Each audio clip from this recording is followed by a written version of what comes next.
Hello and welcome to Leviathan News. Today is May 24th, 2023, and the big story of the day is Multichain has been having some issues there. We'll get into the rumors a little bit later, but right now, the big news is that the bridge upgrade has been taking some time and it's been delayed for Multichain, and the price of Multi has dropped 20% as people are starting to worry about the bridging protocol. Yeah, I mean, I think it's hard to comment on like what's going on in particular. I think all we really have to go on these rumors, and as Sam, as you said, we can talk about that in a second. I think like big picture, like we all need to remember that bridges are like a particularly vulnerable piece of our industry right now, and like because what bridges are essentially smart contracts on different chains that you are trusting to like maintain.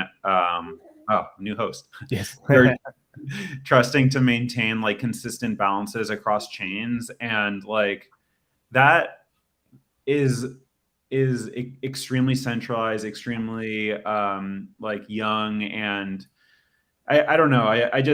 I want everyone to take this moment to remember that like we treat like bridges and L2s like they are like a battle hardened piece of technology in a robust ecosystem, and the reality is they are like very shaky, untested pieces of hyper sophisticated technology that can fall apart with all your money in it. And yeah, what it can mean for the average person too is if you're trading with any of these bridge tokens, you are also exposed, right? Like Multichain had like multi BTC pools on Ethereum. So if you have any multi BTC and there's an issue, like that could potentially depeg. So they say that there's only one router left in the upgrade process, but it is still taking some time. Interesting, the Phantom Foundation removed 450,000 multi tokens from the liquidity pools off of SushiSwap after the price had dropped. So there are some unconfirmed rumors, and I mean these are definitely unconfirmed, that the team was arrested in China, but I guess we'll have to wait for more information about that. Yeah, I think so. So look, unconfirmed rumors, team arrested in China. Maybe some insiders knew, dumped a bunch of tokens. Like I don't know, and maybe that's related to like a technology upgrade that is like stalling. Right? None of us have any idea what's going on. Like whatever. There's nothing to say. I just to hop back to what Garrett was saying about how like the danger of these bridge hacks are not only in people moving their money over, but in the assets that these bridge issues. Like, let us remember the last major bridge situation we had, which was Jump Crypto stepping in to like plug it was either $400 or $600 million hole because the bridge is hacked, and like the reason it was so critical for them was because essentially like Wormhole, which was the bridge, was projecting liquidity like from basically Ethereum into Solana. And we need to like be extremely aware that like bridges pose these existential risks, not only because of like the infrastructure and the transferring of assets, but also because like they represent assets on other chains. And so Multichain is like not a small nobody. Like we all know who they are, and we all speaking of Jump, actually, onto our next story, they released a in-depth analysis about a double voting issue on the Seller Network bridge, the C bridge, that put over $130 million of locked assets at risk. So they said that Seller uses a proof of stake Cosmos chain called the State Guardian Network to relay token transfers and interchain messages between the supported chains. And this usually has a 2 of 3 majority that's needed of SGN stake for the process. However, they found that the code responsible for tallying votes had a big issue. It was missing enforcement for each SGN validator to only cast a single vote. And this would have allowed a single malicious or compromised validator to spoof arbitrary on-chain events by repeatedly voting for them. What does Sam Jr. think about this? She's very disappointed, but happy that the hack was found. Yeah. I mean, I think, I don't know. Do you guys have anything specific to say? I think like I honestly am just impressed with like how Jump operates as a VC and as a researcher in this space. And I think you know, I really appreciate when like names that you know, all of us recognize and that we can trust can, you know, kind of get involved and like shed some light on, you know, these situations and, you know, share knowledge with the community on how to build safer products. And so I'm sorry these assets were at risk. I'm glad nothing too catastrophic happened. Yeah. And yeah, like that meme. I Well, like that. Speaking of assets at risk, we are heading towards FTX 2.0 in a leaked document that came out. Well, not leaked, but just published document that came out the other day. In the diary of FTX CEO John Ray III, he published information about reviewing 2.0 next steps, and also the FTX restart, and also finalizing the 2.0 reboot of exchange. So while this had been discussed a while back to great controversy, it looks like the FTX bankruptcy team is trying to restart FTX. Pretty crazy. Yeah. You sort of have to, right? Yeah. You gotta No, like you don't have to. You could just sell the assets off and let somebody else take it. But well, okay, so this is me literally reading tea leaves. But if you look at the screenshot that we posted, it's possible you could read this as FTX 2.0 is just a temporary thing that they need to do in order to sell it. Because look at that last line. It says review and comment on 2.0 bidder list. But I don't know. I mean, Garrett, I think you have a point. Like you can't just like walk away from the wreckage. Something needs to happen here. And yeah, people, I don't know. I mean, my money is on they're going to restart it like so that it has economic value and they can sell it to Binance basically. But I don't know.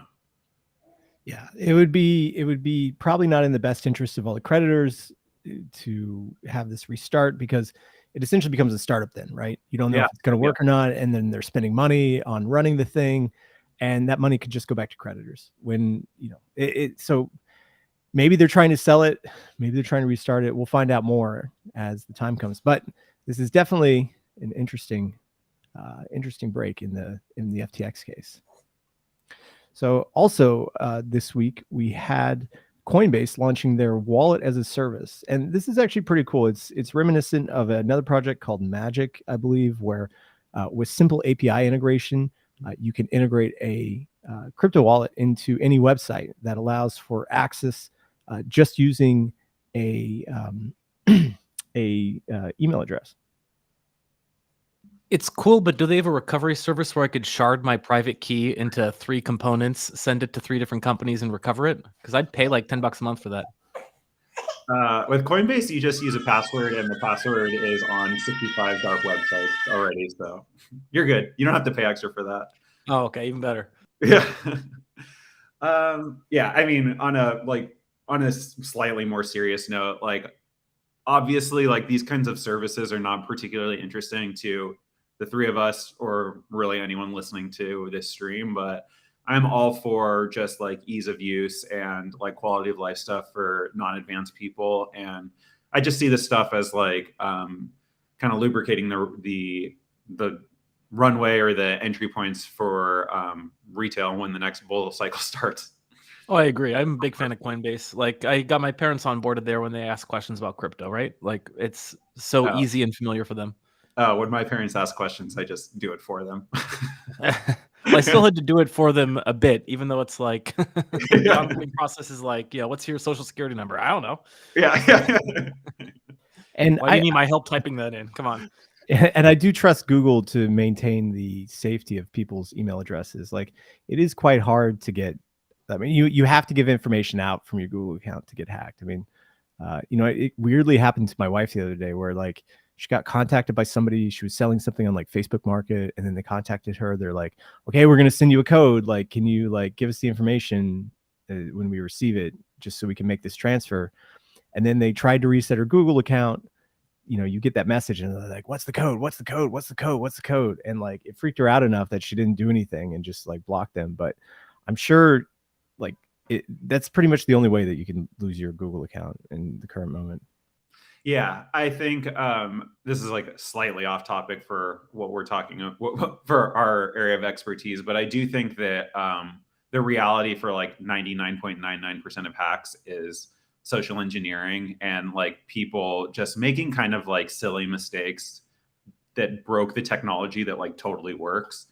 And like very, very good on your wife, Sam, and like congratulations, because like that shit's just so hard and scary and comes out of you from left field, and then like in an instant, you know, your stuff, your information or whatever is just gone. And so yeah, I mean, I think, you know, PSA to everyone out there is just like be aware that like the same principles of not your keys, not your crypto, like do apply to your Google account and accounts of that caliber, and just be safe out there. So, Garrett, what's happening with CurveUSD? It's been a week now. Can you give us an update on everything that's been happening with the newly launched protocol? Yeah, it's been an exciting week. It's above $5 million, and SFRAX ETH has been, $500 million in CurveUSD has been minted off of the back of SFRAX ETH collateral. It has a cap of 10 million, so that's represents over halfway. At this point, we have seen now, like, because prices have been like fairly range bound, we've seen it kind of trading within this range where most people are getting pretty close to. They're putting their collateral like right up to the bleeding edge. Mitch was able to finally run some numbers on how his portfolio fared during that. Of course, he put in like $1 million worth, and he was only liquidated like 1 to 1.5%. Because it was kind of in that narrow range, and trading back and forth. So the liquidation deliquidation mechanisms actually worked. If people are interested, I posted a video today to the Curve YouTube channel. Look for a tweet for it in a second. Just explaining the mechanics of how to actually perform arbitrating using CurveUSD. So the way that some of the peg keeper mechanisms work is by actually looking into some of these like peg keeper llama pools and running transactions through it to reinforce the peg. So I have a detailed tutorial on how you can actually run those arbitrades yourself. That's super cool. And I think like one day it would be good to just do like a sideshow about kind of just like the more like what's lurking underneath the surface that like makes DeFi run, and like keep what is arbitrage and arbots, and like how do they interact with the protocols that we love. And so like Garrett, let's put that on the calendar for some time. But while we're in this narrow CurveUSD thing, can you something I'm not like really clear on is on these like CurveUSD mint caps. And so totally understand like when you're testing, like you put on training wheels and it's no big deal. But in the final version, when CurveUSD is like in production and ready to go, how is there a cap system? Is it like per asset? Is it just based on where do these caps come into play? Yeah, absolutely. And Sam, if you want to pull up the graphic, I can actually show what the current liquidity bands look like real quick. So as you can see, like as I mentioned, all that collateral is clustered right up against the bleeding edge, except for one person who is like $50 at a liquidation price of like $300. Nice. But as you zoom in here, you can also see the effects of this kind of Oracle price dropping and the liquidations happening. So most of band -1 has now been converted, and it's going to be closing in on 0 soon. Rex, to get back to your question, so it's most of the like future is reserved for the DAO. At the moment, it's difficult because to actually run a DAO vote on these kind of new pieces of collateral, like there's no UI interface to do it easily. Yeah. You kind of just have to like run this like Brownie or Ape script, set the parameters yourself, upload it to the DAO, and if you make a mistake, then whoops, like messed up the effed up the rollout. So like there has been some talk from Mitch on Twitter, just asking people what the next collateral they'd like to see onboarded is, and presumably like I don't know exactly like the inner workings of it enough to know if it's like those next pieces will be subject to a DAO vote. I do know that the thing that had been holding it back had been technical, which is that some of the pools, like a Steth pool, would require a certain Oracle type that needs like a DAO vote and like a bunch of deployments, and possibly some. Basically, like it needs to have an internal price Oracle that's compatible with Curve USD to be able to go live. So I believe that's getting close to being wrapped up. So Steph could be onboarded as collateral soon. So looking at this right here, like where is there anything here about the $5 or $10 million Curve USD cap limit, mint limit? Right. I don't see that listed as a parameter within the UI. So you would need to find that by going into the smart contract itself. Okay. Well, yeah, this is definitely like one of the consequences of testing in prod is that like we're all trying to like Garrett is literally going into the EVM to answer questions. Just either second. No, that not important. Like these are all these are questions that need to be answered at like the people and process level, and like you've already answered them, Garrett, by showing us this, which is we're not there yet. So one thing that has been blowing up this week is this Bitcoin stamps, and this is another NFT, I guess you could say, version that is deployed on Counterparty rather than just on the Witness network. I mean, as a like Ethereum, again, like I think this is good for Bitcoin, and I think it's like good to have just more economic activity and more brand equity in Bitcoin and like what can happen around it. But you know, the more I think about like this topic, especially around like BRC tokens, the more like you really got to question like if Bitcoin is not this like pristine store of value that can't do anything except for be transferred, and that's what makes it beautiful, then like what are we doing right now? Like what is happening to Bitcoin right now? I mean, is this I don't know, Garrett, like what do you when you see all this crazy stuff happening, do you think for Bitcoin is this good or not so good? It's really funny because I feel like I came to crypto through Bitcoin. So like I like heard all the Bitcoin narratives, and then at some point, like I don't even remember when, but my mind share shifted to Ethereum, and I just stopped paying attention to Bitcoin land. But I think they're going through some cognitive dissonance right now, right? Yeah. Like they need to like allow some progress within their protocol if they're going to survive. Like they can get a lot of mileage out of doing nothing, and they have. But at some point, like Ethereum and all these other like competitors are going to like eat its lunch. So I think they're kind of having to go through this like tough evolution process, and you know, I don't know how to smooth that over for them. Yeah, and I'm a huge believer in like just committing to what you're doing, you know. And I feel like if the development of crypto is a race and we're like halfway through or a third of the way through or whatever, and like I feel like Bitcoin's reached a point where like they started running the race saying we're going to be this pristine asset, and we're halfway through the race, and like kind of feels like they're starting to turn around to go down the Ethereum route, you know. Potentially. I don't know if you guys watched the Great Ordinals debate at the Bitcoin conference. It was actually really interesting. Yeah. So, you know, one of the things about the ordinals that they did say is that it's probably the best way that you could create NFTs on the Bitcoin blockchain.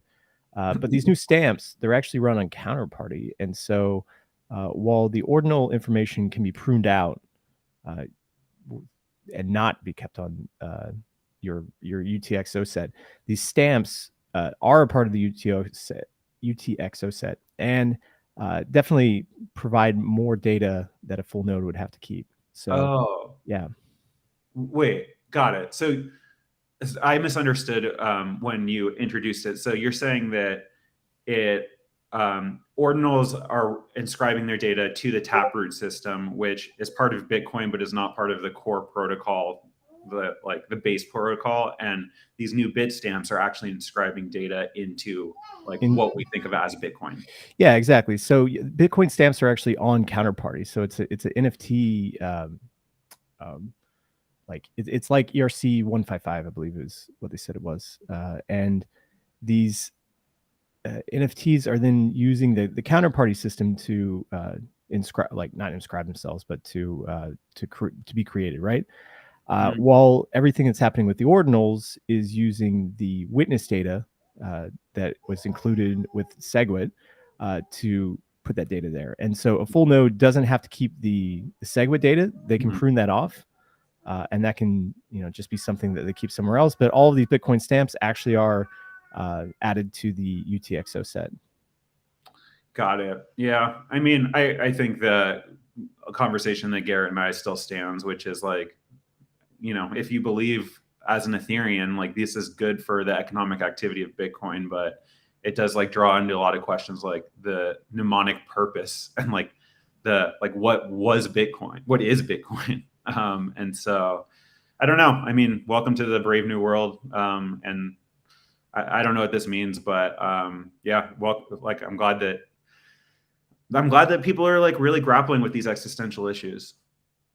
Well, that's good. I mean, my understanding of Bitcoin is just that it's a proof of work system with the most amount of hash power, right? And so, well, I think that's what it's turning into, because it has to turn into that with ordinals and with bitstamps and stuff, right? But I think 4 weeks ago or whatever, 4 months ago, before we had any of this stuff, like there was a huge contingent of people that said Bitcoin is digital gold. Like it's not about like computation. It's not about like, it's digital gold. Like the point of it is that like, it's not fancy. It's not complicated. Can't do anything. Like it's just perfect. And then the last story for today. Cyber Hornets. Yeah, Cyber Hornets. So the last story for today that we have is that Ledger's planning to do two things. One, they're pausing the launch of the Recover service at the moment, and then they're also going to be accelerating open source work in the wake of all the backlash that they received. So Ledger Recover is dead for now. No more government subpoenas coming for your crypto, and they're going to be pushing open source. I mean, you should have hired a PR team before. Yeah, like a PR team. I'm really, really glad that after all of like the animals have left the barn, we figured out how to lock it. Yeah, it's just whatever. I know. It took them going deeper and deeper into the nasty dark hole full of terrible comments made from everyone on their team to figure out that, oh, hey, maybe we shouldn't release this and we should actually cater towards our users. Or put another way, it took asking customers for feedback. Yes. Maybe customers don't want a $10 a month recovery service, or like just launch it separately. Like I don't understand why it has to be a part of like the built-in firmware. It's just crazy. Yeah. Anyway, we don't need to relitigate this, but I don't know. It's just like watching the incompetent people pick up the pieces of like something that didn't even need to break. And in some last news, the U.S. Treasury sanctioned North Korean wallets owned by Binance, or at least that North Koreans that were operating wallets on Binance.com. And there's been some leaked information about EU banks accessing stablecoins, but this is all just kind of other stuff. We're interested in DeFi. We care about on-chain stuff. And so that's going to wrap it up for today. So we will be back tomorrow. It's May 24th. And thanks for everybody for tuning in. Thank you all. And until the tide returns, we'll be back.